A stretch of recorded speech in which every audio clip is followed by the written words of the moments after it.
Today, we're diving into how one stable relationship between the media and sport is being disrupted and reshaped in the digital age. We'll explore the history of this relationship, the forces disrupting it, and how Formula One, a sport once considered niche outside Europe, has used digital transformation to become a global content powerhouse. The relationship between media and sport has always been symbiotic, mutually beneficial.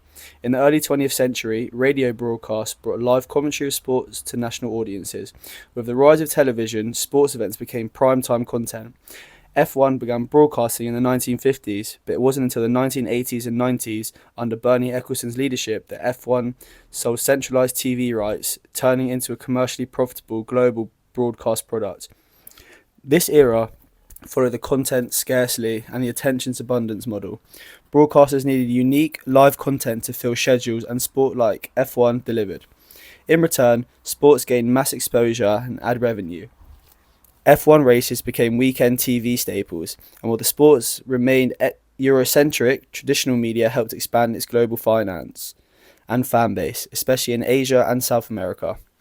The commercial model relied heavily on lucrative TV rights, sponsorship tied to airtime visibility, and carefully controlled media access. But that one model is breaking down. The digital age has flipped the media sports paradigm. We now live in a world of content abundance and attention scarcity. Viewers have endless entertainment options, and traditional broadcasters are no longer the gatekeepers.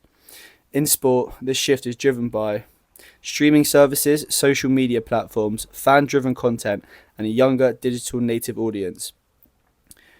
Conversions and paradigms, where media, tech, and sports intersect, have blurred the lines between broadcaster athletes and audiences.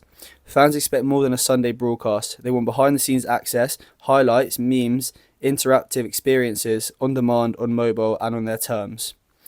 F1's transformation under Liberty Media is a textbook example. In 2017, they inherited a sport with limited digital presence. Their response? A full-scale digital reinvention. Launching F1 TV, direct-to-consumer streaming services, leveraging YouTube, TikTok, and Instagram to post highlights, driver banter, and race analysis. Using data-driven graphics, a real-time telemetry to gamify the viewer's experience. They also embrace gamification, such as live odds and betting integrations.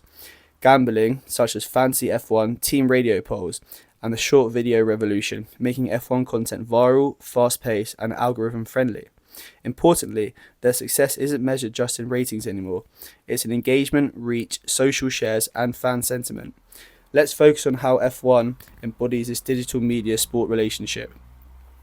F1 now creates content year-round, not just on race weekends. Teams like Mercedes, Red Bulls, and McLaren have become content brands, posting everything from behind-the-scenes footage to tech explainers and driver challenges. The Netflix series Drive to Survive was a game-changer. It turned F1 into a narrative-driven sport. Viewers who never watched a race became emotionally invested in team rivalries and driver personalities. It opened up the US market, brought in millions of new fans, and shifted F1 from a niche motorsport to a mainstream entertainment product. This media convergence in action, a streaming giant producing content about sports that then fuels real-world viewership, merchandise sales, and ticket demand. Meanwhile, F1 maintains its traditional broadcasting partnership, but complements them with digital-first strategies that reflect how audiences now consume content.